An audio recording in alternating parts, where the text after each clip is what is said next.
የላሚቱ ምዕራፍ ጸሐፊዋ ላሚቱ ነች ማለት እችላለሁ ወይስ ይታወቃል? አንድ ምዕራፍ ለምን ነበር የሚሰየመው? ላይክ ስያሜው ምን ነበር ትርጉሙ? አይ ጸሐፊውን ነው ያልኩ። ገባኝ። አንተ አሁን ጥያቄ ላሚቱ ነች ወይስ ይታወቃል ነው ያልከና፣ አንደኛ ላም እንደማይጽፈው ታውቃለህ፣ እያወቅ ነው የምትጠይቀው። ሁለተኛ ደግሞ አንድ ምዕራፍ ለምንድን ነው የሚሰየመው? በሆነ ስያሜ ሲሰየም ምዕራፍ ቻፕተር ተብሎ ሲሰየም በምን ምክንያት ነው የሚሰየመው? የትኛውም መጽሐፍ ስያሜ ሳይሆን አሁን ያላት አምር ሆኖ ምናልባት ላሟ ልትጽፎ ትችላለች ችግር የለውም። እሺ አይ ጸሐፊ ያለው እኛ አንድ ምዕራፍ ሁለት ምዕራፍ ሳይሆን ቁርአን አንድ መጽሐፍ ነው። ባይዘው እንደ ባይብል 66 መጽሐፍ ወይም 81 መጽሐፍ አይደለም፣ አንድ መጽሐፍ ነው። ሰው መጽሐፉም ማን ጻፈው በሚለው ነው የምናወራ። እያንዳንዱ ምዕራፍ እያንዳንዱ አንቀጽ አይደለም። ይሄ እንደዛ አይደለም። የላሚቱ ምዕራፍ ማለት እየሰማኸኝ ከሆነ ምን እያወራን ያለነው ስለ አንድ መጽሐፍ ነው አልኩ።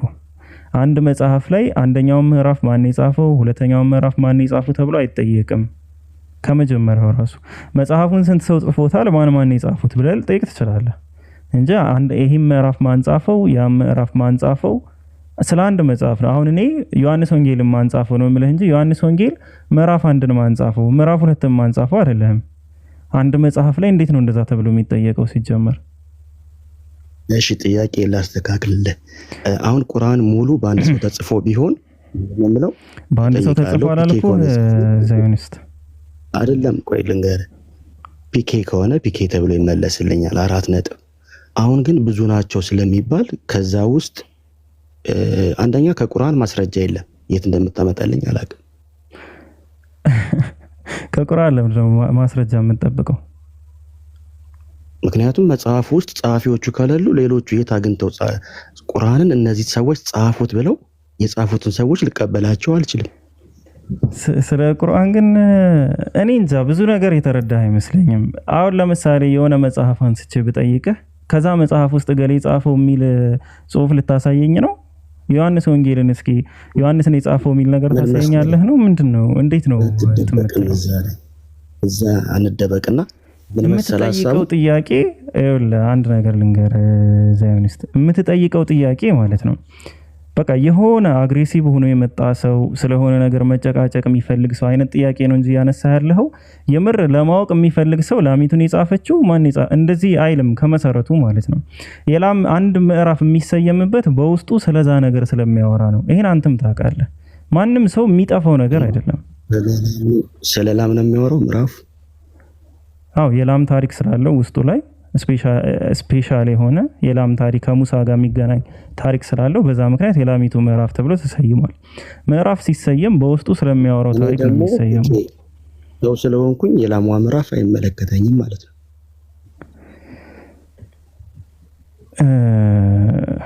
ግን ለአንተ ብዬ ወደ ባይብል ከምገባ አንተ ብትወርድና ከዛ በኋላ ባወራ ይሻላል።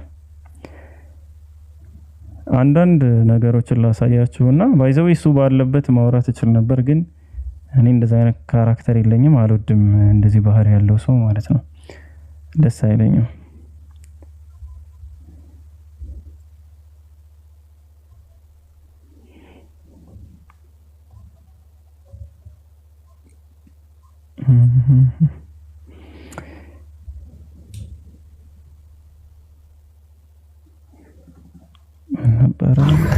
ሰላም እንዴት ናችሁ? ፒኬ ሰላም ሰርዳ። አይ ቆይሻ እንዴ አገሰኝሽ። ኦኬ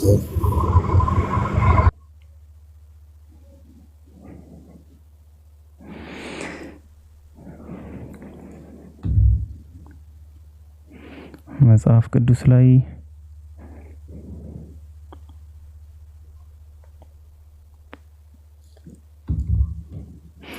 አይ ቲንክ አሚር ታስታውሰዋለህ? አንበጣ የዘነበበት ምናምን ፓርት፣ እንቁራሪት የዘነበበት ምናምን ፓርት የሙሴ ዘጸአት ላይ ያለው ነው። አዎ ዘጸአት። ቆይ አንዴ ዘጸአት ከአንድ ጀምሮ የሆነ ነገር ላሳያቸው ብዬ ነው። አንድ ጀምሮ ልክፈተውና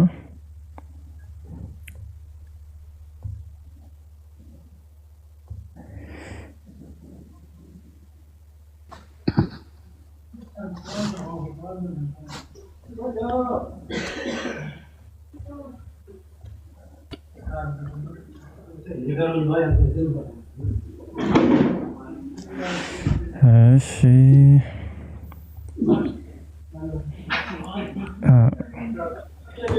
አንዴ አይ ቲንክ ይታያችኋል ብዬ አስባለሁ ሁላችሁንም ማለት ነው። አሁን ይሄ ምዕራፍ 8 ሄድና ታች ላይ እንደምታዩት ጓጉንቸር ይላል። ይሄ ጓጉንቸር ይላል። ምንድነው? ጓጉንቸሮችን ነው የሚመለከታቸው ማለት ነው። ጓጉንቸር ብሎ ሲያስቀምጥ ይሄ ብቻ አይደለም፣ እዛው ብትወርዱ ቅማር ይላል። አሁን ቁጥር 3 ይኸው እንደምታዩት ቅማር ይላል። እኔ እኮ በጣም ይወራላ የሚያስጠላ አካሄድ ስላለው ነው እንጂ እንደሌላው ዲቤተር ይሄ ማፋጠጡ ምናምን ቀላል ነው። ይሄ ምንድነው ምናምን እያሉ ማፋጠጡ ማለት ነው። የእንስሳት እልቂት እያንዳንዱ ርዕሶችን እዩት። ሻህኝ ይላል። አሁን ከዚህ በረዶ ይላል። እነዚህ በሙሉ ርዕሶች ናቸው ቻፕተሩ ውስጥ ስላሉ ጉዳዮች ማለት ነው። የአንበጣ መንጋ ይላል እዚህ ጋር የምታዩት።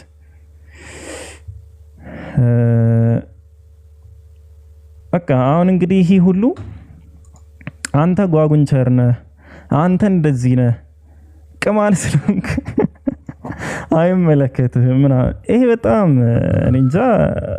ክርስቲያኖች ግን አንዳንድ ጊዜ ይሆናላ ጭንቅላታችሁን ሰፋ ብታደርጉት ጥሩ ነው። ጓጉንቸር የሚለው ቅማል የሚለው እነዚህ ሁሉ የሚያወራው ከዛ በታች ያለው በቃ ርዕሱ ነው። ይሄ ስለዛ ነገር ያወራል ነው። ስለ ቅማል ናችሁና ስለ ቅማል ያወራቻል እየተባለ አይደለም። እሺ በቃ የሚያወራበትን ርዕስ አስቀድሞ ያስቀምጠዋል እዛ ጋር። እንዴት ነው ሰውን መጽሐፍ አንብቦ እየመጣ እስልምና ላይ ሲመጣ እንዴት ሱረቱል በቀራ ማለት ላም ማለት ነው፣ የላም ምዕራፍ ተብሎ እንዴት ተሰየመ? ሱረቱን ነምል የጉንዳል ምዕራፍ እንዴት ተሰየመ? ምዕራፍ የሚሰየመው እኮ ውስጡ ባለው ሐሳብ ነው። ውስጡ ስለሚያወራው ጉዳይ ነው የሚሰየመው ምዕራፍ።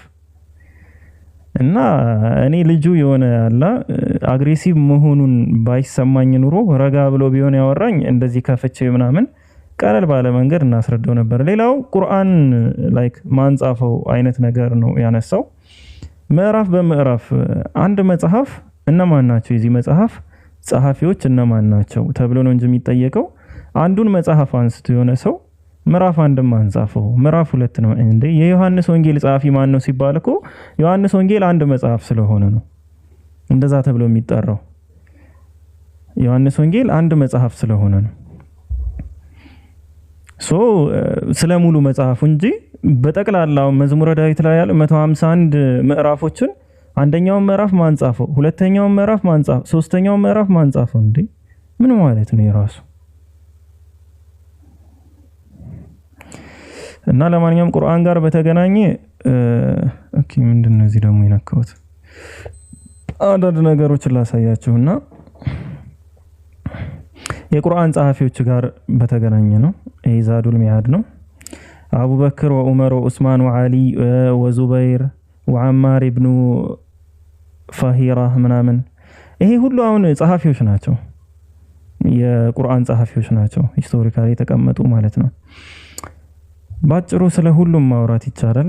ራሱን የቻለ መጽሐፍም አለ ማንበብ የሚፈልግ ምናልባት ልጁ ታች ካለ ዘ ስክራይበርስ ኦፍ ዘ ፕሮፌት ተብሎ ቁርአንንም ሐዲስንም ይጽፉ የነበሩ ሰዎች ከዚህ ጀምሮ ብታያቸው የ66 ሰዎች አይ ቲንክ 66 ቆይ ላሳያችሁ 65 አንድ ጨምር ያለው የ65 ጸሐፊዎችን ሙሉ ባክግራውንድ ከነ ጽሁፋቸው ምናምን ማለት ነው እዚህ ሙሉ መጽሐፍ ላይ አለ።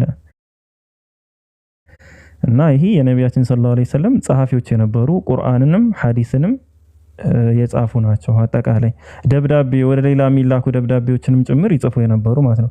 ስፔሲፊካሊ ግን ቁርአንን በተመለከተ ከሆነ የሚጠይቁት ቁርአንን በተመለከተ ከ40 በላይ ጸሐፊ ያላቸው ሲባል እያንዳንዱ ጸሐፊዎች ከነ ባክግራውንዳቸው ከነ ህይወት ታሪካቸው እናቃቸዋለን። ከነ አባት አያት ቅድመ አያት ድረስ ዘር ማንዘራቸውን አብሮ ተቀምጧል። ሙሉዎቹ እነዛ እነማን እንደሆኑ ተቀምጧል። ሰው መጀመሪያ በሰላም እንድንማማር ማለት ነው ምንድነው የሚባለው በተረጋጋ መንፈስ ለመግባት ሞክሩ። በእርግጥ ስሙ ራሱ አያረጋጋውም። ዛዮኒስት ተብሎ የተረጋጋ ሰው አላቅም። ጽዮናዊ ባይሆን በአማርኛው ስትሉት ይሻላል መሰለኝ። እሺ ሰርዳይ 369 እንዴት ነህ?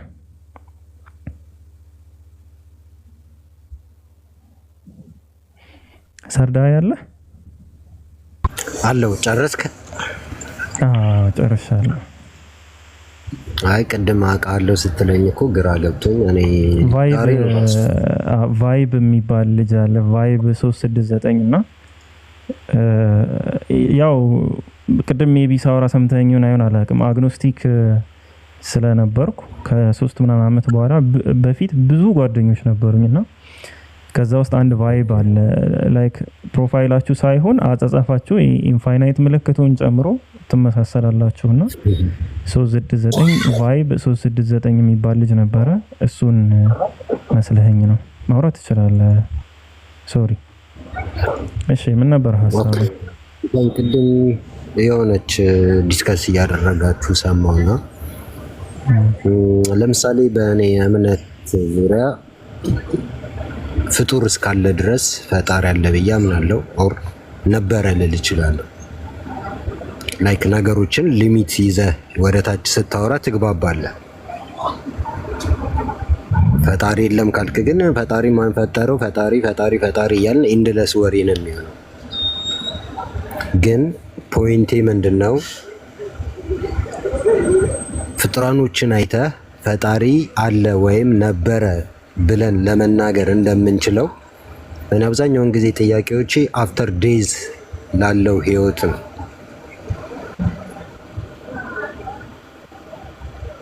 ምክንያቱም እዚህ ጋር ፈጣሪ የሚለውን ነገር ለማረጋገጥ ራስን ስታይ በቂ ነው። ምድርን በጣም ላስፋ ካልክ ጋላክሲዎችን ብዙ ነገሮችን ማብራራት ትችላለህ። ግን ክሉ የሌለው ሃይማኖተኞች በእምነት ብቻ አምነውት የሚኖሩት ነገር ግን አፍተር ዴይዝ ህይወት አለ ብለው በማሰብ ኦር አፍተር ዴይዝ ላይፍ ለመኖሩ አንተ በምንድን ነው ያመንከው? ኦር አንተ የምታምንበት እምነት ምን አይነት ክሉ ነው ያለው?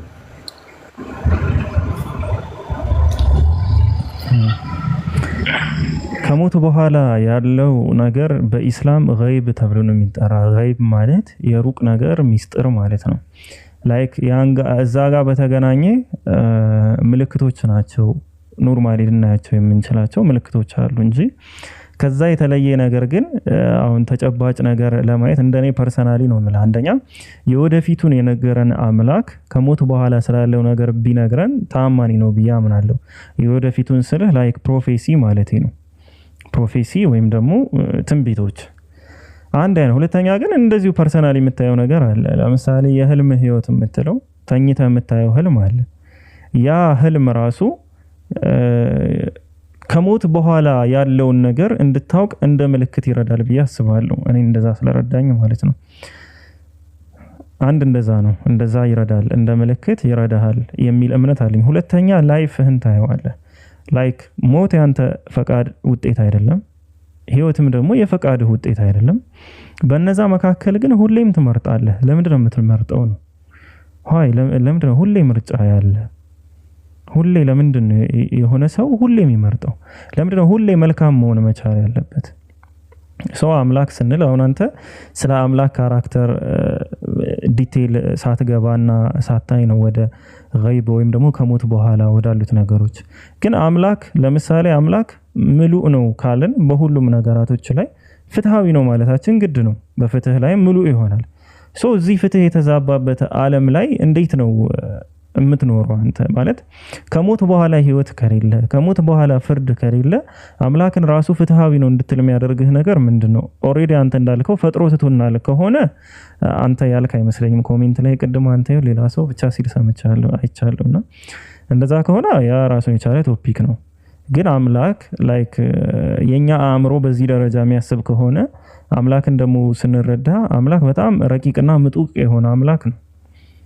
ላይክ የሆነ መለኮት ነው። ስለዚህ እንዴት ነው ከፍትህ አንጻር እሱን እንዴት ነው የምታየው ነው? ለምንድን ነው እኛ የምንመርጠው? የመረጥንበትን ውጤት መች ነው የምንኖረው? እድሜ ልክህን እኮ ምርጫ ነው፣ ውጤት የለውም እኮ። ሁሌም ነው የምትመርጠው። ከክፋት መልካምነትን ትመርጣለህ ወይም ደግሞ ከመልካምነት ክፋትን ትመርጣለህ። በቃ እያንዳንዱ ስቴፕህ ላይ የምትመርጠው ነገርም ኢቭን የተገደበ ነው። ገደብ አልባ የሆነ ምርጫ የለህም። ታዲያ ያንን ውጤት መች ነው የምትኖረው? እየመረጥክ ያለው ምርጫ ራሱ ስትል እኮ ላይፍ ገስ የምታደርገን ነገር አይደለችም። ምክንያቱም ምርጫ ፍላጎትህ ነው እንጂ ስቲል የመረጥከውን እኮ አትኖርም ይመስላል። የመረጥከውን ነገር ያገኘ ይመስላል እንጂ ስለመረጥከው ብቻ የምታገኛቸው ነገሮች የሉም ምድር ላይ። እሱን እኮ አሁን እኔ እያልኩ ያለሁት እዚህ ምድር ላይ አክቹሊ ማግኘት የሚባል ነገር የለም።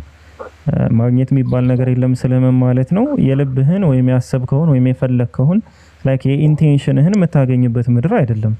የምትመርጠው ግን ካለህ ነገራቶች አንጻር ነው። እኔም የጠየቅኩ እሱን ይሄን ከሆነ የምትመርጠው መች ነው የምታገኘው ነው። አሁን የኔ ኩዌሽን መልካምነትን ለምንድን ነው የምትመርጠው?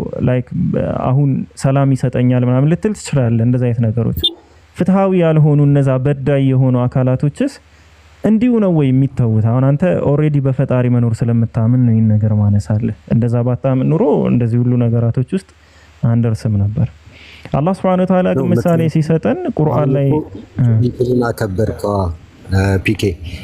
አሁን ለምሳሌ አንተ አሁን ልትለኝ የፈለግከው ነገር ምንድነው? እንደተረዳው ከሆነ ምድር ላይ ያጠፉ ሰዎችስ ፍትህ ያልተሰጣቸው ሰዎች ኦር ተደብቀው ያጠፉ፣ ምክንያቱም ያዩት በኮሚኒቲው ስምምነት መሰረት ሊፈረድበት ሊታሰር ኦር ሊገደል ምናምን ይችላል። ከዛ እይታ ውጭ ላሉት ደግሞ ግዴታ ከሞቱ በኋላ ቅጣት የሚለውን ነገር ልታብራራልኝ ትችላለህ። ግን ፍትህ ካልክ ደግሞ ምድር ላይ እያለ ብዙ አማራጮችን ሰጥቶናል። ብዙ ጊዜ ሃይማኖተኞች ሲናገሩ እንደምሰማው እንድንገዛው ነው አይደል የፈጠረን። እንድንገዛው ከፈጠረን የምንገዛበትን መመሪያዎችን ካስቀመጠልን በህይወት እያለን ፍርዶችንስ ማስቀመጥ ለምንድን ነው ያልተቻለው? ኦር ለምንድን ነው ያልተፈለገው? ጥሩ። አሁንም እኮ አሉ ፍርዶች። አሁን ሰው ምን መሰለህ ነፃ ፈቃድ አለው። ስለዚህ እነዛን ፍርዶች የሚከተለው ሰው ኦልሬዲ ያመነ ሰው ነው። አሁን ለምሳሌ ስለሌላ ሃይማኖት አላወራህም። አሁን በክርስትናውም ብትሄድ ወይም ደግሞ በጁዊሽ ብትሄድ አሁን ፍርድ አለ፣ ማህበረሰባዊ ፍርድ ማለት ነው። በእስልምናውም ብትመጣ ልክ እንደዛው ፍርድ አለ። ይሄ ህገ መንግስት አምላክ የሰጠ ሰው ያወጣቸው ህገ መንግስቶች በጠቅላላ ምንጫቸው ሪሊጅን ነው። ሁሉም ዓለም ላይ ያሉ ህጎች ማለት ነው ምንጫቸው የሆነ ሪሊጅን ነው።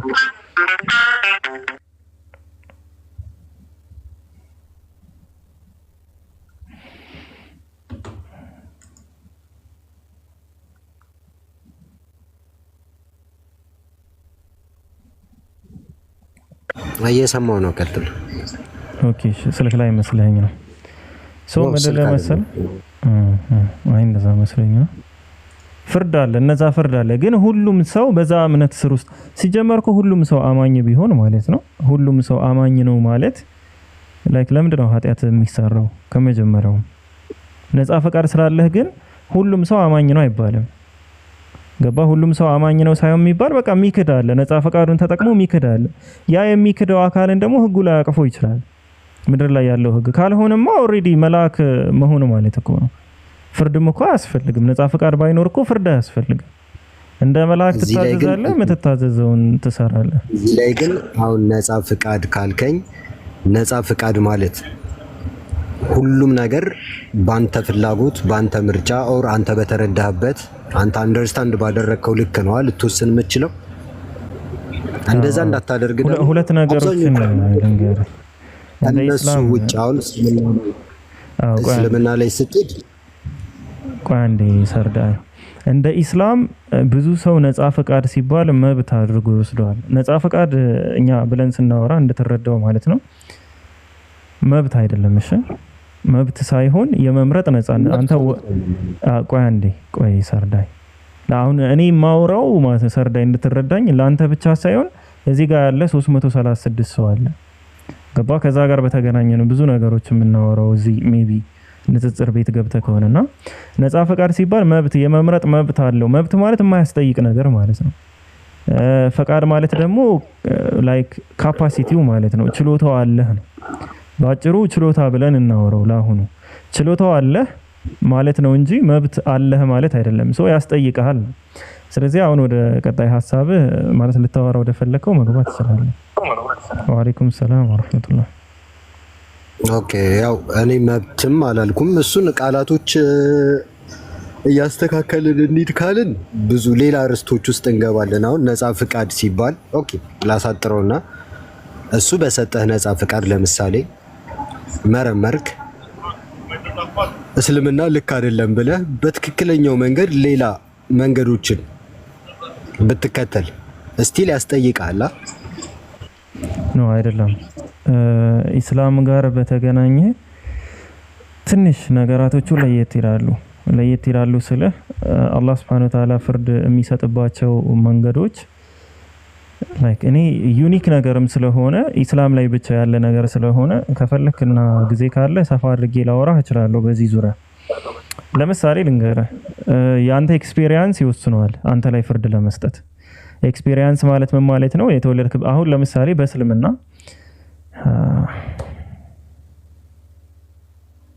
አለው የስራ እንትን እያየሁ ስለሆነ ነው እየሰማሁ። ኦኬ ራይድ ነው። እሺ ለማንኛውም ምን እያልኩ መሰለ ኢስላም ላይ ትንሽ ለየት የሚያደርገው ኤክስፒሪየንስ ይወስነዋል። አንተ ላይ ለመፈረድ ያንተ ኤክስፒሪየንስ ይወስነዋል። በመጀመሪያ አላህ Subhanahu Wa Ta'ala ምንድነው የሚለው? መልእክተኛን እስከምንልክ ድረስ የምንቀጣ አይደለንም ይላል። የመጀመሪያው ነገር ምንድነው? ከመነሻው እሺ በቃ ላርዝመው ኖርማሊ ብዙ ሰው የሚረዳው ከሆነ ላርዝመውና ረዘም አድርጌ ላውራ። ከመጀመሪያ ከመወለዳችን በፊት የማናስታውሳቸው ነገሮች ውስጥ ላይክ ውስጣችን ያለ ግን ከማናስታውሳቸው ነገሮች ውስጥ አንዱ ምንድነው? የመለኮትን ማንነት መረዳትና ማወቅ ችሎታ ነው። ያ አቅም ነው። አላህ Subhanahu Wa Ta'ala ከአደም ከጀርቦቻቸው ዘሮቻቸውን ባወጣና እኔ አምላካቸው አይደለሁም ምን በማለት ባስመሰከራቸው ጊዜ የሆነውን አስተውስ ይላል። ያ ማለት ምን ማለት ነው? አላህ እኛን ሲፈጥረን ማለት ነው በነፍስ ደረጃ ያለን ገና ወደ ስጋ ወደዚህ ዓለም ሳንገባ በፊት ምን አለው? አቡኔ ሰው ፖዝ ሲሆን በቃ ምንም እየሰማኝ አይመስለኝም።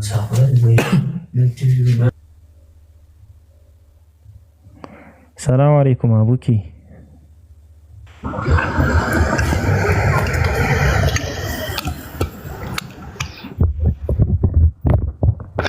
ፒኬ እየሰማው ነው። ትንሽ ስራው ማፕ አብርቼ መሄድ ስላለብኝ ነው። እሺ እየሰማኸኝ ከሆነ ልቀጥል።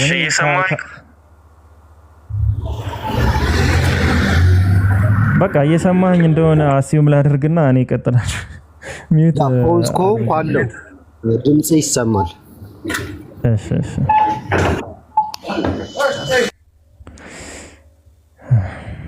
እሺ የሆነ አንዳንድ ማስረጃዎችን ላውጣልህና የአላህ ፍትህ ጋር በተገናኘ ስለሆነ አይ ቲንክ ያነሳው ማለት ነው።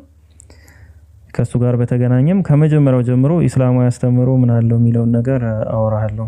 በተደጋጋሚ ማወራው ነው እንግዲህ እነሱን ካላሰከርኳቸው አንተ ላይ ደጋግሞ ኖርማል ነው።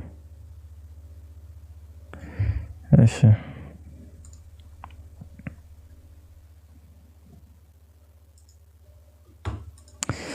እዚህ ጋር እንደምናየው ትንሽ ሰፋ ላድርግላችሁ ሜቢ እየታያችሁ ካልሆነ ፎርጂ ስለሆነ ኔትወርካችሁ። አላህ Subhanahu Wa Ta'ala ምን ይላል በሱረቱል አዕራፍ ምዕራፍ 7 ቁጥር 172 ላይ ጌታህም ከአደም ልጆች ከጀርቦቻቸው ዘሮቻቸውን ባወጣና ጌታቸው አይደለሁም ምን ሲል በነፍሶቻቸው ላይ ባስመሰከራቸው ጊዜ የሆነውን አስታውስ ይላል። ጌታችን ነህ መሰከረን አሉ። በትንሣኤ ቀን ከዚህ ኪዳን ዘንጊዎች ነበር እንዳትሉ ይላል።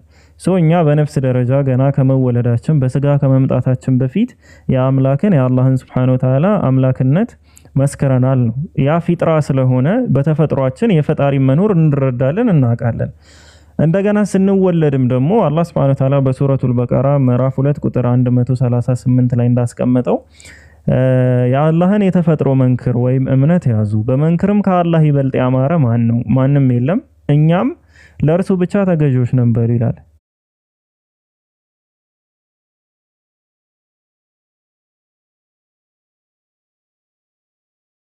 ስንወለድም ደግሞ አላህ Subhanahu Wa Ta'ala በሱ እምነት ላይ እሱን በማወቅ ያለው እምነት ወይም በኢስላም ላይ ጠምቆ ነው እንድንወለድ ያደረገን። የተፈጥሮ ጥምቀት ላይ ነው ያለነው። ሱረቱ ሩም ምዕራፍ 30 ቁጥር 30 ላይ ደግሞ ስለ ፊጥራ ያወራል። ኢጂን አስገቡት ሰዎች። ሞዴሬተር ያላችሁ ኤጀን አስገቡ እና አሁንም ፖዝ ነው። እሺ እየሰማኝ ከሆነ ለማንኛውም እኔ ልቀጥል። ፒኬ እየሰማሁሽ ነው። ስራው ትንሽ እንደነገር ማፕ ካላበራው መንቀሳቀስ ስለማልችል ኦኬ። ስለዚህ ፖዙ ነህም ከተሰማሽ በቃ ከተሰማ ችግር የለውም እኔ እቀጥላለሁ። ያ ጥያቄ ካለኝ ገብቼ እጠይቃለሁ እየሰማሁ ነው። እሺ እሺ። ስለዚህ ምን ይላል? ወደ እውነት ተዘንባይ ሆነህም ፊትህን ለሃይማኖት ቀጥ አድርግ፣ የአላህን ፍጥረት አላህ ሰዎችን በእርሷ ላይ የፈጠረባትን ሃይማኖት ያዟት ይላል።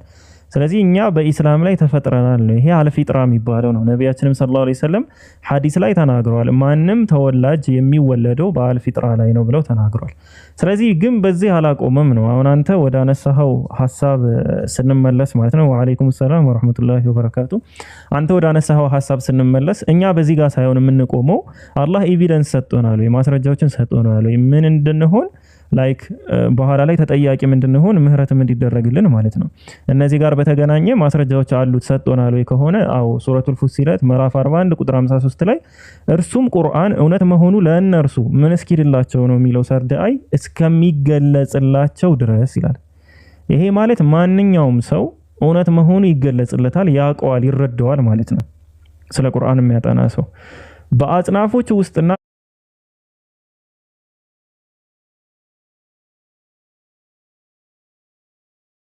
በነፍሶቻቸውም ውስጥ ያሉትን ተአምራቶቻችንን በእርግጥ እናሳያቸዋለን ይላል። ይህንን ተአምራቶች የሚያሳየን አላህ Subhanahu Wa Ta'ala ቁርአን እውነት መሆኑ ለኛ እስከሚገለጽልን ድረስ ነው። ድምጼ ምን ሆነ? ከታች ጻፉልኝ እስኪ። ተቋርጦባችሁ ነው? አይሰማም? አረት ተሰማለህ? ድምጽ የሚሉት ታዲያ ምን ነው? እሺ ስለዚህ ምንድነው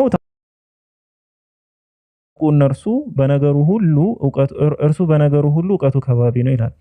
አሁን ከዚህ ጋር በተገናኘ አንተ ያነሳኸው ኩዌሽን አለ። እሱን ያው በሰፊን መጣበታለን። ያሁኑ አንቀጽ ላይ እንደተረዳኸው ግን እውነት መሆኑ ለእነርሱ እስከሚገለጽላቸው ድረስ ብሎ ነው አላህ Subhanahu Wa Ta'ala ያስቀመጠው። ስለዚህ ይገለጽልናል ነው፣ እናውቀዋለን ነው። ለምን ናቹራችን አላህ Subhanahu Wa Ta'ala ስለሰጠን። ሱረቱል ኢስራ ምዕራፍ 17 ቁጥር 15 ላይ ምን ይላል? የተመራ ሰው የሚመራው ለራሱ ብቻ ነው፣ የተሳሳተም ሰው የሚሳሳተው ጉዳቱ በእርሷ ላይ ነው። ተሸካሚም ነፍስ የሌላኛይቱን ኃጢአት አይሸከምም፣ መልእክተኛንም እስከምንልክ ድረስ የምንቀጣ አይደለንም ይላል። የሆነ ሰው መልእክቱ ካልደረሰው በስተቀር አላህ Subhanahu Wa Ta'ala አይቀጣውም ነው። ያንን ሰው አይቀጣውም ምን እስካላለ መልእክቱ እስካልደረሰው ድረስ። እዚህ ጋር በተገናኘ አራት አይነት ሰዎች እንደ ምሳሌ በሐዲስ ተጠቅሰዋል። ሱነን አህመድ ላይ ሙስነድ አህመድ ላይ ሐዲስ 16301 ላይ ያለ ሐዲስ አለ። አራት አይነት ሰዎች አሉ። እነዛ ሰዎች መልእክቱ ላይክ ያልደረሳቸው ሰዎች ናቸው። መልእክቱ ያልደረሳቸው ሰዎች ናቸው። ከነዚህ ሰዎች ውስጥ አንደኛው ምንድነው መስማት የተሳነው ነው። ሁለተኛው የአእምሮ ዘገምተኛ ነው። ሶስተኛ ደግሞ በኢስላም እነሱ ጋር ከመድረሱ በፊት የሞቱ ሰዎች ናቸው። ስለዚህ እነዚህ ሰዎች ይጠየቃሉ ወይ ከሆነ አይጠየቁም ነው። እነዚህ ሰዎች አይጠየቁም። አንዴ ሃኒን ሚውት አድርጓት። እነዚህ ሰዎች አይጠየቁም። ለምን መልእክቱ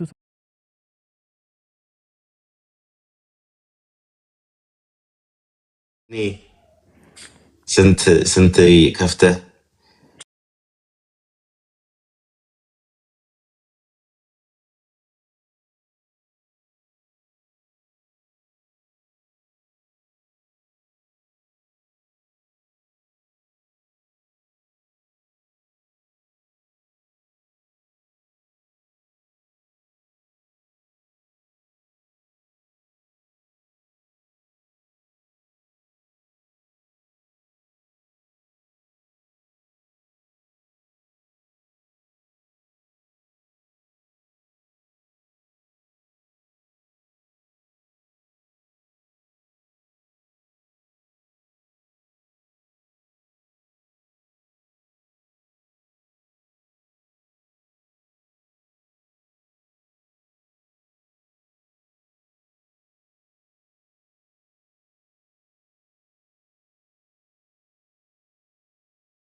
እና ስራ ላይ ሆኜ አንዳንዴ እሰማለሁ።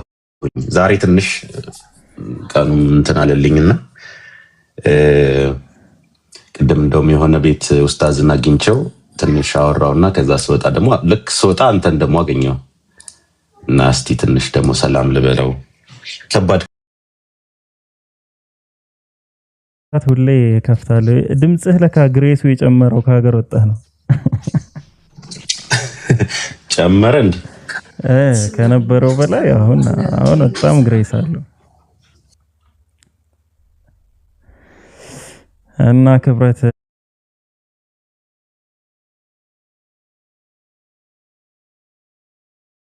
ካለህማ ማውራት የምትችል ከሆነ እንደዚህ ገባ ብትል ምናምን አሪፍ ነው።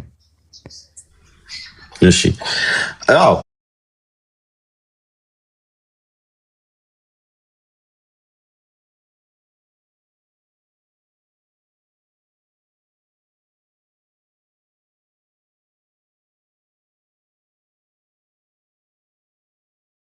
እንግዲህ 3 ዓመት እያለፈው ነው እና ባለፈው የሆነ ጊዜ ተገናኝተን ዴቭ ጋር አሁን ሰሞኑን ማለት ነው የሆነ የቤት ስራ ሰጥቼ ነበር። ምን አረከው?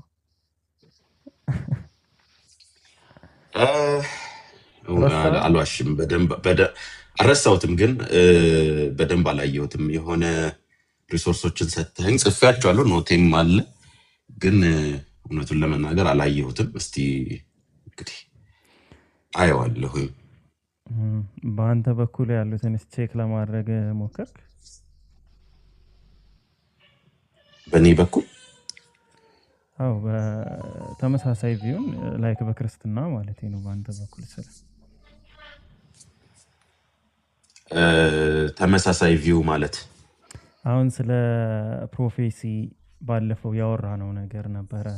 እንደገና ላይክ አላ እንድታምን ያደረገ ከታሪክ ውጭ ምን አለ በሚል ነገር አውርተን ነበረ። ሁለቱ ጉዳዮች ላይ ነው መሰለኛ ያወራ። አዎ አይ ቲንክ እንደዛ ነበረ። እና እኔ ያስኩት ኖት እንደማስታውሰው የሆኑ ሀዲሶችን ሰጠኸኝ እና እነዚህን ትንቢቶችና ፍጻሜያቸውንም ቼክ አድርገው አልከኝ። አረጋለሁ ብዬ አሁንም ቢሆን አረጋለሁ። ትንሽ የመሳነፍ ጉዳይ ነው። ከዛ ውጭ ግን በእኔ በኩል ያልከኝ ምናልባት ረስቼዋለሁ መሰለኝ። አዎ በዛ ቀን የተቀመጡት እንትኖች ላይ ክራይቴሪያዎች ላይ በተገናኘ መስፈርቶቹን ምናምን አሁን ለምሳሌ የሚያሟላ ትንቢት ያኔ ካወራ ነው። ሁለተኛ ደግሞ በዚህ ዘመን ከፐርሰናል ኤክስፒሪየንስ ውጪ አለ አይደል? አሁን ለምሳሌ ሁሉም እኮ አምላክ ፈጥሯል ነው ሁሉም ጋር ላይክ ሰማያትና ምድርን በ6 ቀን ፈጠረ። እስልምናው ላይም ክርስትናው ላይም ኦሪት ዘፍጥረት በመጀመሪያ እግዚአብሔር ሰማይና ምድርን ፈጠረ ምናምን እያለ ዘፍጥረት ላይ እንደዚህ ያወራል። ግን ኦኬ ሰማያትና ምድርን የፈጠረው አምላክ እግዚአብሔር ነው ወይም ደግሞ አላህ ነው ለማለት ምንድነው የሰጠን ነገር? ያ እኛ የምናመልከው ማለት ነው እንድናመልከው እሱ ለመሆኑ ምንድነው ኤቪደንሱ? ላይክ እኛ እንድናምን ሊያደርግ የሚችል ነገር ምን ሰጠን? ነቢያቶችን ልኮ ለሌሎቹ ተአምር ሰጥቷል። ኖርማሊ አንተ ምን የምንስማማበት ነበረ። ላይክ አሁን ለሙሴ ብዙ ተአምር ከቶራህም በእጁ ጽፎ ከመስጠት ጀምሮ ባህርን ለሁለት እስከ መክፈል፣ በትርን ወደ እባብ እስከ መቀየር ምናምን እነዚህ አይነት ነገሮች ለኢየሱስ ክርስቶስም ያው የምታውቃቸው ለኤሳውም ለኤልያስም ለነቢያችንም ሰለላሁ ዐለይሂ ወሰለም እነዚህ ነገራቶች ሰጥቷል። ግን አሁን እኛ ዘመን ላይ ስንሆን እንግዲህ እነዛ ሰዎች እንዲያምኑ የሚያደርጋቸውን ነገር ኦልሬዲ አግኝተዋል። ባያምኑ ተጠያቂዎች ናቸው። በዚህ ዘመን ላይ ያለ ሰው ግን ሰማያትና ምድርን የፈጠረው እገሌ ነው ብሎ ስለሆነ አካል ለማውራት ላይ ካራክተር ለመስጠት ማንነት ለመስጠት ለክሬተር ማለት ነው ምንድነው ያገኘው ነገር ነው? ምንድነው እንደዛ እንዲያመን ያደረገው ነገር? ላይክ አንተም ፐርሰናሊ ግን ፐርሰናል ኤክስፒሪየንስ ውጭ የሆነ ነገር ላይክ አሁን ፐርሰናል ኤክስፒሪየንስ ሲባል ብዙ ጊዜ ፕሮቴስታንት ላይ ታውቃለህ ኢየሱስ ክርስቶስ በህልሜ መጥቶ እንደዚህ ያደረገልኝ ከዛ እኔ ልጄ ነው ያለኝ ምናምን አይነት ነገር። አሁን ያ ምንም ትርጉም አልባ ነው። ለሌላው ሰው ምንም ጥቅም የለውም። በቃ ለሱ ጥሩ ነው ሱስ አቆምኩ ምናምን የሚልም አለ። ማቆሙ ምናምን ላይክ ለሱ በጣም አሪፍ ነው። እንደ ማስረጃ ሳይሆን ግን ዝም ብለን ነው የምንሰማው እንደ ታሪክ ማለት ነው እንደ ተረት። ከዛ በዘለለ ግን ፈጠርኩ ሲል ምንድነው ማስረጃ አይነት ነገር ማለት ነው። እና ሜቢ ረስተኸዋል ወይም ደግሞ እኔ ረስቼዋለሁ ይሄን ነገር አላነሳው ይሆናል። ኖ አንስተዋል፣ ትዝ ይለኛል። ይሄንን እንኳን ስናወራ ትዝ ይለኛል። ከሱም ተነስተን ነው ወደ ትንቢቶች ትንቢት እንደዚህ ይሄንን እና ጥሩ ነው። እኔ አሁን ምን መሰለህ አሁንም እያወራህ እንዲሁ አስባለሁና ፈጣሪ እኔ ፈጠርኩኝ ብሎ መናገሩ እንደ እንትን አላየውም። ማለት ፍጥረትን አይተህ ኦልሬዲ በቃ ፈጣሪ አለ ብለህ እዛ ላይ ነው የምትቆመው። ምንም ፈጠርኩኝም ሊልህ አይገባም ባይ ነው። ምክንያቱም በምንድን ነው ፈጠርኩኝ የሚልህ? ነቢያት መጥተው አምላክ ፈጥሯል ቢሉህ ራሱ አዎ ፈጥሯል እና አይነት ነው የምትላቸው። ምክንያቱም ኦልሬዲ የተረጋገጠ ነገር ነው እሱ። አሁን ይሄ አምላክ እንዳልከው ሁለታችን የምንስማመው ነገር በተአምራት በእንደዚህ በተለያዩ አይነት መገለጦች ራሱ ገልጧል ብለን እናምናለን። እኔ ክብረት ሜቢ አሁን ካወራኸው ምናልባት አላገኘህኝ ይሆናል ወይም አሁን ታክል ገብቼብህ ይሆናል አቋርጬህ ይሆናል እና ምንድነው ለመፍጠሩ አው እናውቃለን። እሱማ ፍጥረታት መኖራቸውን ግን እነዛ ፍጥረታትን የፈጠረው አምላክ እግዚአብሔር ለመሆኑ ነው አሁን ኢኩዌሽን ወይም አላህ ለመሆኑ ገባ? ስሙ ስሙ ስለ ስሙ ነው እንዴ? ስለ ስሙ ሳይሆን አሁን ለምሳሌ አላህ ስንል ሪፈር የምናደርገው ላይ ቁርአንና ሐዲስ ነው አይደል? እግዚአብሔር ስንል ደግሞ ልክ እንደዚያው ባይብልን ነው የምንጠቀመው። ስለዚህ ባይብል ላይ የተገለጸው አምላክ እንዲያደርጉ ብሎ እንደዛ ያደር እሱ ለመሆኑ አላህ የሰው ታሪክ ላለመሆኑ ገባ? መገለጡ አሁን አንተን ጥያቄ የምረዳው ምንድነው የመጽሐፍ ቅዱስ ወይም የቁርአን እና ሐዲስ መገለጦች እውነተኛ ከአምላክ የሆኑት የትኛዎች አምላክ ማንነት ላይ ሳይሆን አሁን ጠየቀኝ ያለው መገለጦቹ ላይ ነው ጥያቄህን እንደሚገባኝ። ምክንያቱም እኔ በግሌ እግዚአብሔርም በለው አላህም በለው ብርሃማም በለው ማንም በለው ያው ፈጣሪ ነው ብዬ ነው ማምነው። እሱን በተለያየ አገላለጥ ልትገልጠው ትችላለህ፣ ፈጣሪም ልትለው ትችላለህ። እንዲሁ ግን መገለጦቹ ከሱ ለመሆናቸው የሚለው ነገር እሱ ነው አይገስ እኮ ያለው በክርስትና ውይይታችን እኮ እሱ ነው። አሁን ለምሳሌ እኔ መጽሐፍ ቅዱስ ነው መገለጥ ብዬ አምናለሁኝ። ምክንያቶች ይቀርባሉ። የትኛው ነው የተሻለ ስታንዳርድ፣ የትኛው ነው የተሻለ ምናምን ነገር ትላለህ። እኔ ከሁሉም በላይ የኢየሱስ ሞትና ትንሣኤ ላይ በጣም አተኩራለሁ። ለአንተ ያ ምንም ብዙ እንትን ላይልህ ይችላል። እኔ ደግሞ እንደውም እሱ የሆነ ከመጽሐፍት የሚያለፈ የሆነ ፕራክቲካል የሆነ መገለጥ አለ። ሁለታችንም ደግሞ እንደምናምነው ከሞት በኋላ ያለ ህይወት አለና እሱ ነገርም የታየበት ነው ብዬ አምናለሁ። እኔ እሱ መገለጥ ከሁሉም በላይ ነው ላሉ ሞቶ መነሳቱ ምን ማረጋገጫ አለ? እሱን ደግሞ ያው ታሪካዊ እንትኖች ምናምን ትንቢታዊ ምናምን ትሄዳለህ። አይ ዶንት ኖ ከዛ ተነስቼ ክርስትና ላይ መገለጡ አለ። ፈጣሪ ራሱን ሪሊ ገልጧል ብዬ አምናለሁ ማለት ነው። እና በእነዚህ ስፔሲፊክ በሆኑት ነገሮች ላይ ማውራት እንችላለን ማለት ነው። አክቹሊ 14 ደቂቃ አለኝ። 14 ደቂቃ እንኳን አያቆየንም። እንዲሁ ዝም ብሎ በወፍ በረር ነካ አድርገ ነው ለሌላ ቀን እናዘዋውራለን በሚለው ነው እንጂ እና እንዳልኩ ግን ምንድነው አሁን ለምሳሌ ስለ መገለጥ ስታወራ አሁን ብራህማ ብለህ ነበር። ብራህማ፣ ቪሽኑና ሺቫ ተብላ 3 አማልክቶች አሉ በሂንዱ ማለት ነው። ዋናው ልክ አብ እንደሚባለው ብራህማ ነው። ግን አሁን ቪሽኑ ለምሳሌ አቫታር ሆኖ ላይክ በ10 ሰዎች ተገልጧል እና ክሪሽና ምናምን የሚለው ጨምሮ ማለት ነው። እስካሁን 10 አቫታሮች አንተ እያልከኝ ያለው ልክ እንደዛ። አሁን እኔ ለእኔ የሚሰማኝ ተመሳሳይ ስቶሪ ነው ገባ? አሁን ላይክ ቪሽኑ በእነዚህ ራሱን ገለጠ። አክቹሊ ከነዛ 10ሮች ውስጥ እንኳን አንዱን ኢየሱስ ነው የሚሉ አካላቶች አሉ። እኔ እንኳን እሱ መሆኑን ያነበብኩት ነገር ባይኖርም ግን ከሂንዱይዝም ጋር በተገናኘ ማለት ነው። ሰው መገለጥ ሲባልም ልክ እንደዛ ከሆነ አንተ የምትረዳው እኔ አሁን ትልቁ ነገር መመሰለህ ጠንከር እንዲል መቼም ሃይማኖት አንድ ነው ማለት አንድ ነው መስመሩ አይደል? ወደ ገሃነም ወይም ወደ ገነት የምንገባበት መስመሩ አንድ ነው። የገሃነሙ ብዙ ቢሆንም ያ አንድ መስመር ያስከው ለመሆኑ ላይክ እንዴት በታሪክ ላይ ትቆማለህ ነው ገባ? እንዴት ነው በታሪክ ላይ እንዴት ነው የምትቆመው?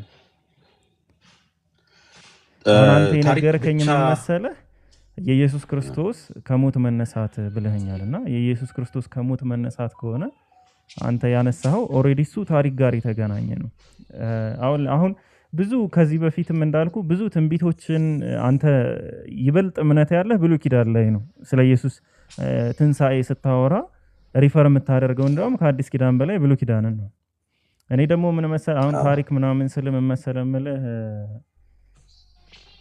ላይክ አሁን ኢየሱስ ብቻ አይደለም የተሰቀለው፣ ሁለት ኢየሱስ ነበሩ። አንተ እንደምታውቀው የበርባሱ ኢየሱስና ኢየሱስ ክርስቶስ ብለው የሚጠሩት ኢየሱስ። ሶ ኢቭን ወደ ስቅለቱ እንኳን ስትገባ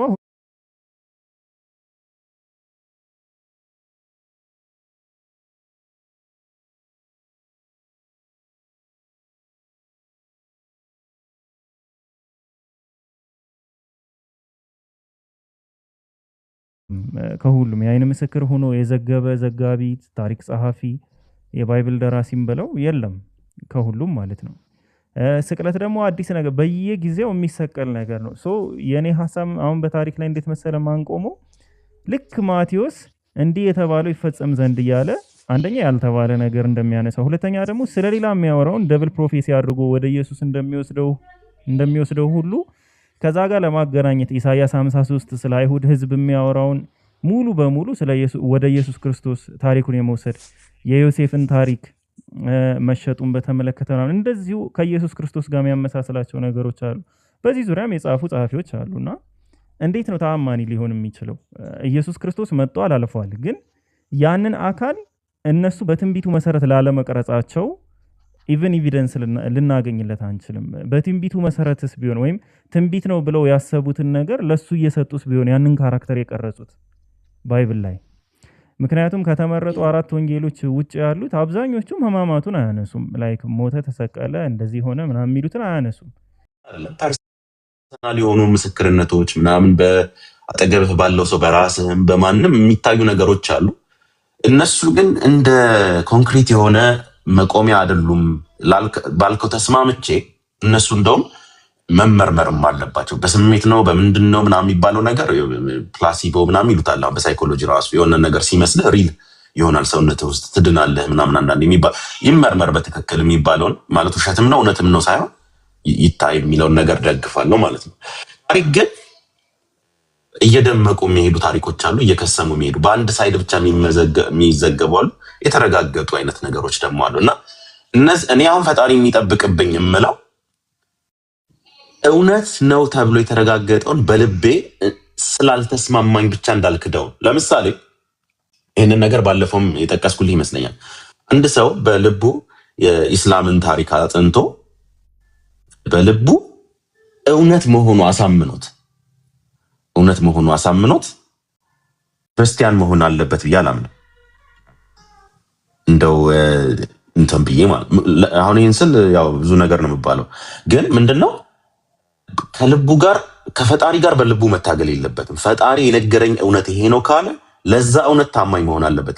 ታማኝ ስትሆን ነው እንደውም ይበልጥ ብዙ እውነት የሚገለጥልህ ብዬ ማም እና እኔ ካየሁት እንግዲህ በእውነት ነው የምልህ ፒኬ እስካሁን ድረስ እውቀቴ በጣም ግድብ፣ ሰው ሁሉ እውቀቱ ግድብ ነው ምንም በቃ ግን የሚያሳምነኝ ነገር አንድ ነገር አለ። በቃ ይሄ ከድሮ ጀምሮ የመጣው አሁን ለምሳሌ ብሉይ ኪዳን ማን የጻፈው ሙሴ የሚባል ነበረ ወይ ምናምን የሚባሉ ታሪኮች አሉ። እኔ ያን ያህል አረጋግጬም አልናገርም። ኢቭን አንዳንዴ እንደ ታሪክ ማለት ሙሴ ኦኬ አለ ተብሏል። ሙሴ ነብይ ነበር፣ ህግን የጻፈው ወይስ አጠቃላይ 5ቱ መጽሐፍት ምናምን እኔ አልከራከርም። እዛ ላይ የተገለጠልኝን ነገር ብቻ ማምነውን ብቻ እከራከራለሁ። መከራከርም ስለ ያው ያመንኩበት ምክንያት እስካሁን ድረስ ያሳመነኝ አንዱ ትልቅ ነገር የክርስቶስ ሞትና ትንሣኤ ነው፣ በእኔ መረዳት ሌቭል ማለት ነው። ያ ነገር ግን ከየትም መጥቶ ይሄ ነገር እውነት አይደለም፣ ይሄ ነገር ተጭበርብሯል፣ የሮማን ፕሮፓጋንዳ ነው፣ የግሪኮ ሮማን ካልቸራል እንትን ነው ምናምን ማአት ነገር አይቻለሁ። እስካሁን ድረስ እነዚህን ነገሮች አይቼ ኢየሱስ ሞቶ ተነስቷል የሚል እምነት አለ። ያ ነገር የተናደ ጊዜ የሚንደው ነገር ከመጣና ከተናደ ከዛ በኋላ እዛ ላይ መቆም ነው ፈጣሪ የማይፈልገው ምለው። አሁን ግን በገባኝ እውነት ያህል ፐርፌክትም አልታዘዝለትም፣ ለገባኝም እውነት ግን እንትን እላለሁ፣ አምኜበታለሁ ማለት ነው። አምኜበት እኖራለሁ። አሁን እኛ የምናደርገው ምንድነው? እኔ ታሪክ ያሳምነኛል፣ አንተ ታሪክ ላይ ያሳምንህ ይችላል። አንተ ደግሞ የሚያሳምንህ እውነት ብለህ ደግሞ የምትገዛለት ነገር አለ፣ አንተም ተገዛ። ከዛ ስናወራ ግን ወይስ ላንስማማም ላንግባባም እንችላለን። አንድ ግን እውነት ካሸነፈ እኔ ለምሳሌ ኢየሱስ አልተሰቀለም ደግሞ ሞቶም አልተነሳም ከሆነ ክርስትና ላይ መቅረት ኃጢአት ነው የሚሆኑ። ምክንያቱም ሃይማኖቴን ከፈጣሪ አስበልጫለሁኝ የሚል እምነት አለ። እኔ እስካሁን የምጥረው ፈጣሪ የሚያዘኝን በገለጠልኝ መጠን ለማመን ለማወቅ፣ ያወቅኩትን ደግሞ ባወቅኩት መጠን ለመኖር እጥራለሁ። ለዚህ ከዛ ውጭ እኔ እንጃ። እና እስካሁን ድረስ ያሳመነህ ብትለኝ የኢየሱስ ክርስቶስ ሞትና ትንሣኤ አሳማኝ ነው። ታሪክ አሳማኝ ነው ለእኔ። ታሪክን ግን ስልህ ያው ሁሉንም ሳይሆን እንዲሁ የሚያሳምኑ ነገሮች አሉ፣ መስፈርቶች ይኖሩታል። ድምፄ እንትን እያለ ነው ይቅርታ። እና ፒኬ እኔ እንጃ፣ እኔ ከዚህ የተሻለ ነገር ላቀርብልህ አልችልም። ኢየሱስ ክርስቶስ ሞቶ ተነስቷል የሚለው ነገር አንተ የምትለኝን ነገሮች በሙሉ የሚነሱ ነገሮች ሁሉንም ባይሆንም አይቻለሁኝ። ግን ተቃራኒ ወይም ካውንተር የሆኑ ነገሮች አሉ። ለምሳሌ የአይን ምስክር የለም ሞቶ ሲነሳ ላልከኝ፣ እኔ የአይን ምስክር ነበሩ ማለት ሲነሳ አልነበረም። መነሳቱን በኋላ አወቁ እንጂ ሲሞት ነበሩ ብዬ አምናለሁ። ሲነሳ ግን የእምነት ጉዳይ ነው ብዬ ያው ሬሳው ተሰርቋል እና የሚባል ነገር ስላለ ማለት ነው። ምንድነው ክብረት ይቅርታና አሁን ያነሳቸው ፖይንቶች አሉ። ግን እዚህ ጋር የአይን ምስክር ብዙ ጊዜ ሰውም ሌላ ሰውም አለ ስለሚል የአይን ምስክር ምንድን ነው? አይቻለሁ ብሎ የሚናገር ነው። ይሄ ሲሆን አይቻለሁ እና ማን እዛ ቦታ ነበር። ትክክል። ማን አለ? አሁን እንደጠቀሰ መሰቀሉ ላይ መነሳቱ ላይ ስቅለቱ ላይ አይቻለሁ ብሎ የተናገረ የአይን ምስክር የሆነ ማን አለ? ለምሳሌ ዮሐንስ አለ። እዛ አብረው ምን ሰዎች እንደነበሩ አይቻለሁ ብሎ የተናገረበት ቦታ አለ። ክብረት አይቻለሁ ሳይሆን በመስቀሉ ስር እንደነበረ ለምሳሌ እሱንም እኮ በብዙ ሰዎች ፊትም አሁን ለምሳሌ ማርያም ነበረች አሁን በመስቀሉ ስር ያው እነሆኝ ልጅሽ እነሆ እናትህ አይደለ ያለው ለዮሐንስ። ማርያምም እኮ ነበረች፣ ግን እንደ አይን ምስክር አንጠቅሳትም። ለምን? አየው ብላ የተናገረችው ነገር የለም። እነገሌ ነበሩ ለማለትማ ወይም እገሌ ነበረ ለማለት እሱ የአይን ምስክር እሱ ሶስተኛ ወገን ነው። የአይን ምስክር አይባልም። ላይክ ተራኪ ነው። የአይን ምስክር ሲባል ግን አሁን ባለፈው ከሰጠው ሐዲስ ውስጥ ስለ ራሳቸው የሚያወሩ አሉ። ላይክ አሁን ትንቢቱ ላይ በእርግጥ ላንብብልህ አላቅም። ላይክ ስለ ራሳቸው የሚናገሩ እኔ ጋር መጥቶ እንደዚህ ያለኝ እኔ እንደዚህ ያልኩ። ለምሳሌ አሁን መላእክትን ማን ያያለ ቢባል በእስልምና አስተምሮ ማለት ነው አይሶ ብሎ ሰዓዳውን ለምሳሌ ሪፖርት ያደረገው አለ። ጅብሪልና ሚካኤልን ከነቢያችን ጎንና ጎን ሆነው አየው ብሎ የሚናገርበት ዘጋቢውም ላይክ ተራኪውም ራሱ ሆኖ ማለት ነው። አንተ እንዳልከው የአይን ምስክር ማለት አይሶ ብሎ የሚናገር ወይም አየው እያለ የሚናገር ነው። አየው ራአይቱ ወይም በአረብኛው አየው ብሎ የሚናገር ነው እንጂ እገሌ ነበረ ለሚለውማ እንዴት ብለን የአይን ምስክር ልንለው እንችላለን? ያንን አካል ሱማ ታሪክ ተራኪ ነው። ምናልባት አንተ ይጠይቀኛል ታሪክ ያየ ሆኖ ራሱ ደግሞ የጻፈ አይነት ነው የምትለኝ? የአይን ምስክር ምንድነው ስልህ ምንድነው ያልከኝ? አየው ብሎ የሚናገር አልከኝ። አየው ብሎ የሚናገር ከሆነ የአይን ምስክር ማን አለ? አየው ብሎ የተናገረ እስኪ ማን አለ ብዬ ጠየቅኩ። ኦኬ እኔ አየሁ ብሎ የተናገረ ስልህ የግድ አየሁ ብሎ ዮሐንስ አክቹዋሊ ነው ብዬ ነው ማምነው። እሱን በኋላ መጣበታለሁ። ግን ለምሳሌ ሉቃስ ሲጽፍ ያዩት ነገሩን ይላል። እነዛን የአይን ምስክሮች ምላቸው ሉቃስን አይደለም። ለምሳሌ እሱ እንዲሁ ዴፊኒሽኑን ለማቅረብ ነው። የአይን ምስክሮች ቀጥታ ጽፈዋል ብዬ አላምንም። እኔ አብዛኞቹ አትሊስት ተናግረዋል ግን ብዬ አምናለሁ። ይሄ የእምነት ጉዳይ ነው።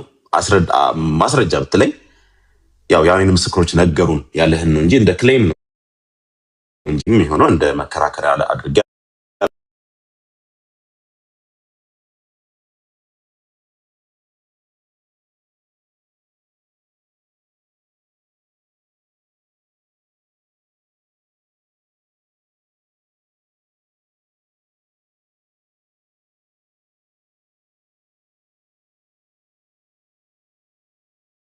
ምናልባት በእጁ የጻፈው እሱ ላይሆን ይችላል። የእሱ ደቀ መዛሙርት ሊሆን ይችላሉ። ምክንያቱም እርሱ ብለው ስለ ኢየሱስ የሚወደው ደቀ መዝሙር ብለው ይጽፋሉ። ወይም ራሱን በሶስተኛ መደብ አድርጎ ይሆን አላውቅም። ዮሐንስ ግን ተሰቅሎ መስቀል ላይ እንደነበረ አይቷል። እናቱም ይኸውልህ ተብሏል። እሱ ደግሞ ጽፏል። እና ከሁለት አንዱ ወይ ዮሐንስ አልጻፈውም ላይ ነው ወይም ደግሞ ዮሐንስ አላየውም ላይ ነው ሊሆን የሚችለው እንትናችን ማለት ነው። የትኛውን ነው አንተ የምታምኑ? ዮሐንስ አልጻፈውም ነው? አሁን መጀመሪያ ላይ ምንድነው ተራኪው ዮሐንስ አይደለም ነው። ይሄ መጀመሪያው ፓርት ነው። ገባ? አሁን አይቷል አላየም እሱ ሌላ ነው። ግን ላይክ የአይን ምስክር ሲባል የአይን ምስክር ማን አለ ሲባል እገሌ ስትል እገሌ ራሱ በቃ የሚመሰክርበት መሰከረ ማለት እኮ በቃ መመስከር ነው። የአይን ምስክር ማለት አየው ብሎ የሚመሰክር ነው ከአማርኛው ራሱ ማለት ነው። እነማን ነበሩ ብልህ እነገሌ ነበሩ ብለህ ልታወራ ትችላለህ። ያ ኦልሬዲ ነበሩ ነው። አንድ ለምሳሌ ኢየሱስ ክርስቶስ ተአምር ሲሰራ በትንሽ ቂጣ በጣም ብዙ ሰዎችን አይ ቲንክ 5000 ኦር 500 እንደዛ ነገር እንደመገበ የሚናገርበት ፓርት አለ። 5000 መገበ ብሎ የተናገረው አንድ ሰው ነው። ያ ሰው ደግሞ ከተመጋቢዎች ውስጥ አይደለም።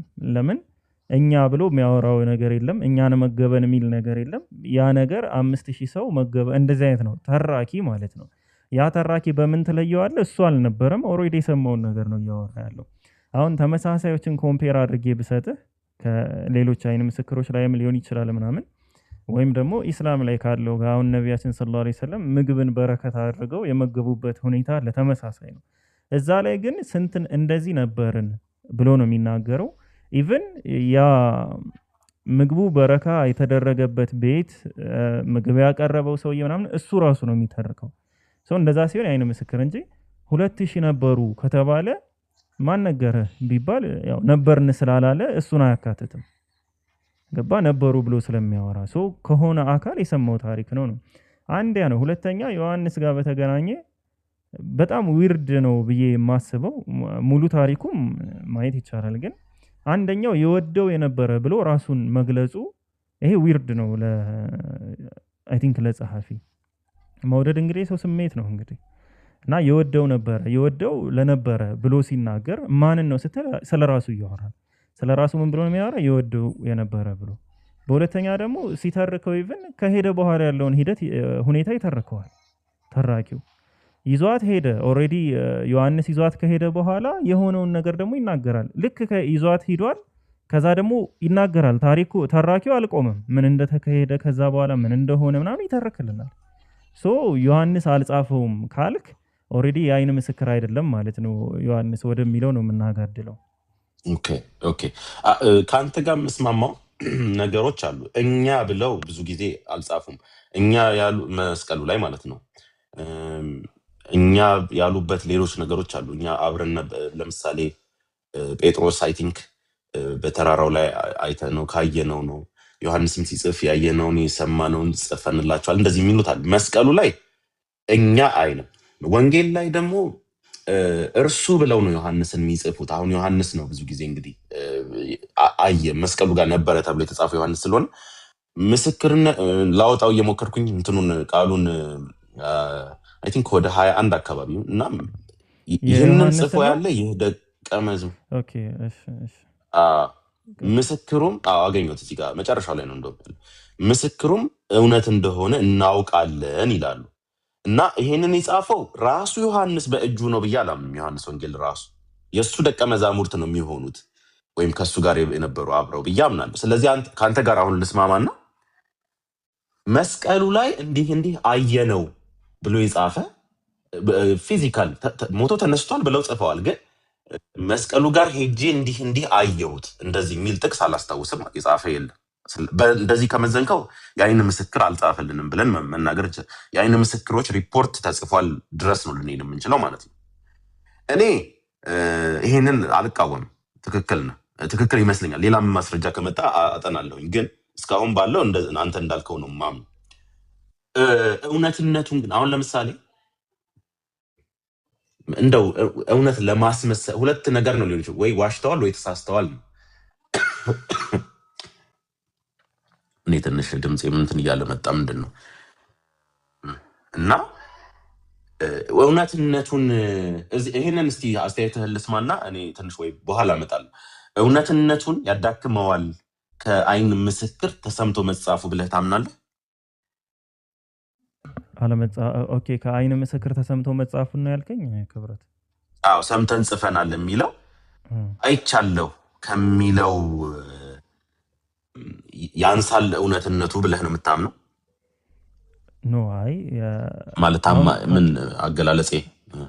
አይ አገላለጽ አሪፍ ነው። የአይን ምስክር ቆይ አንዴ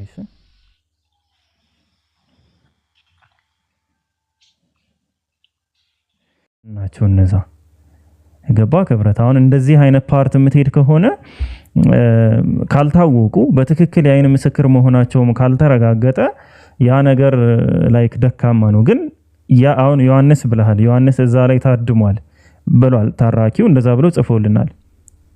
ድምጽ ይርቋል እንዴ ክብረት? ታች ርቋል እያሉ ነው። አይ ይሰማል በትክክል። አይ ዶንት ኖ እኔ እንግዲህ ገስት ስለሆንኩ ይሁን አላውቅም። ለኔ ግን በጣም አሪፍ ሆኖ እንደው ማይክህን ራሱ እያየሁት ነበር። ምን አይነት ማይክ ነው እያልኩ ዱር የሚባለው ማይክ ነው መሰለኝ። እሺ ቀጥል። ይቅርታ አጠቃልና እኔም ብዙ መቆየት አልችልም። አሁን በኋላ ወይ እንትን እላለሁ። እሺ ችግር የለም። እና እንዳልኩ በትክክል አሁን ለምሳሌ ዮሐንስ ከሆነ የአይን ምስክሩ ማለት ነው ዮሐንስ ከሆነ ከዮሐንስ ሰምቶ ቢጽፈው ከዮሐንስ ሰምቶ መጽሐፉን በትክክል ማለት ነው አስቀምጦ ዮሐንስ ደግሞ የአይን ምስክር ነበር ብሎ ቢጽፈው ላይክኛ ምን እንለዋለን? ያንን ኢስናድ እንለዋለን፣ ሰንሰለት ማለት ነው። ስለዚህ ኖርማል ነው እንደዛ አይነት ነገር አያዳክመውም። እስከመች ድረስ ዮሐንስም ከዮሐንስ ሰምቼ ጻፍኩት የሚለውም ታማኝነታቸው እስከተረጋገጠ ድረስ ማለት ነው። አሁን ላይክ ይሄን ኢስላማዊ ሚዛን ላይ ልመዝንልህ አልፈልግም። ያው አንተ የተለየ ሚዛን ሊኖር ስለሚችል ግን በዛ አሁን ዮሐንስ የሚባለውም ታማኝ ካልሆነ ወይም ደግሞ ላይክ ሐዋርያ ካልሆነ የተመረጠ አካል ካልሆነ እንደ ይሁዳ ከሆነ አሁን የአይን ምስክር ተብሎ አይወሰድም። ኦሬዲ ታማኝ ስላልሆነ ማለት ነው። ነገር ግን ታማኝ ከሆነ አካል ግን ከሆነ የተወሰደው ላይክ ዮሐንስ ታማኝ ከሆነ ከሱ ደግሞ ሰምቶ ከዮሐንስ ሰማው የሚለው አካልም ማንነቱ ታማኝ ከሆነ ያን ነገር ማንቀበልበት ምን ሪዝን ይኖራል? ላይክ የሆነ የመለኮታዊ ነገር ካላወረደብን በስተቀር ማለት ነው። አሁን የወንጌሎች አጻጻፍ ላይ እኔ እንግዲህ እስካሁን እንደተረዳሁት ቀጥታ እንዲህ ነው ብሎ ሲሰቀል አይቻለሁ ሲሰቀል ነበርኩኝ ብሎ እንደ ፈርስት ፐርሰን አድርጎ የጻፈ ሰው አላስታውስም እስካሁን ድረስ።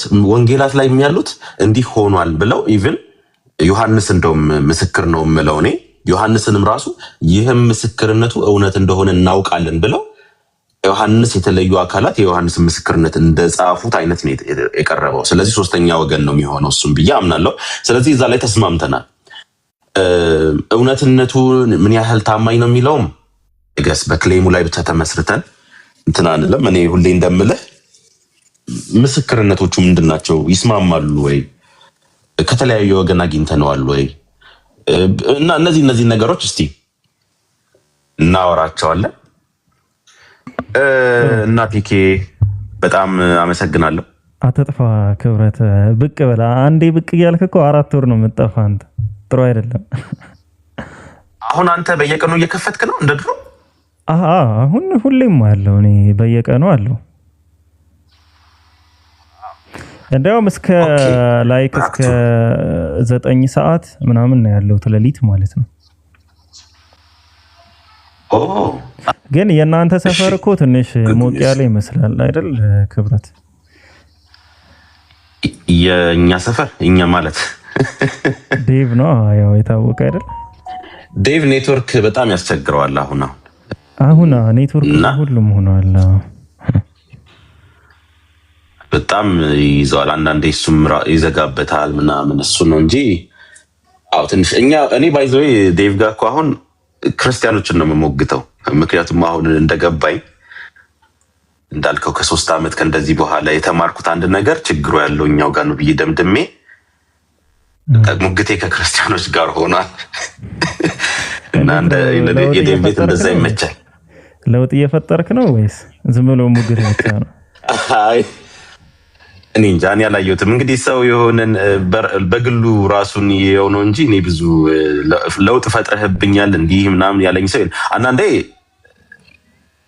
ጥሩ ነው ምናምን የሚሉኝ ሰዎች ሰማለሁኝ። ግን አሁን ምንድነው እኔም ጫን ብዬ አሁን ከቅርብ ጊዜ ወዲህ ነው ይሄ ነገር ክርስቲያኖች ብዙ የምንሰብከው ነገር በጣም ለመቀበልም ራሱ እያስቸገረ ነው።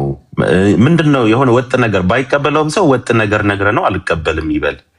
እርስ በራሳችን እየተቃረንን ነው። አንዳችን የምንሰብከውን እዛው ነው የምናፈርሰው እያልኩኝ አሁን ማስበው እሱ ላይ እኔ አሁን ሙስሊሞች እኔ በእውነት ነው የምልህ ፒኬ አሁን የዛሬ 4 ዓመት እንደዚህ 3 ዓመት እንደዚህ ብትጠይቀኝ ይሄን ተቀበሉ ይሄን ነው ምናምን እል ነበር። ያው እንደምታስታውስ አሁን ግን እንደው ሙስሊሞች የተሻለ እያነበባችሁ ነው። እስቲ ዝም ብላችሁ አንብቡ ብዬ ኦልሞስት እዛ ላይ ነው ያለሁት። እንደውም እኛ ባንረብሻችሁ ምናምን የሚል ነገር እናገራለሁ ብዙ ጊዜ እና ችግሩ ያለው ከኛው ወገን መሆኑን አሳምኖኛል። ኤኒዌይ ትክክል። ምንድነው ልትረብሹን ስትመጡ እየተረበሻችሁ እየተመለሳችሁ ጠይቁ። አዎ ደግሞ እኛም ስንጠይቅ እኛው ጋር መሰረታችንም እንትን ስላለ እሺ። ኤኒዌይ ፒኬ በጣም አመሰግናለሁ። በጣም ስላየሁህም ደስ ብሎኛል። እንኳን ለዚህ አይነት ቤት አበቃህ። አንተ በዛም ጊዜ በትንሿ በነበረች ኔትወርክ ስላገለገልክ አሁን ደግሞ ከፍ አድርጎሃል እንግዲህና በጣም አመሰግናለሁ። እሺ ተባረኩ ሁላችሁም። እኔ ልውጣ ፒኬ። እሺ ክብረት፣ የኛም እናመሰግናለን። አትጥፋ ብቅ በል እስኪ ኢንሻአላህ 15 ደቂቃ ብለህ እንዲያውም ትንሽ ቆይተህልናል እና ጥሩ ነው ይልመድብህ። ልጆች እዛ እያለቀሱ ነው። የሆነ እነሱ ጋር ማምጣት ያለብኝ ነገር አለ። በኋላ እመለሳለሁ። እሺ ክብረት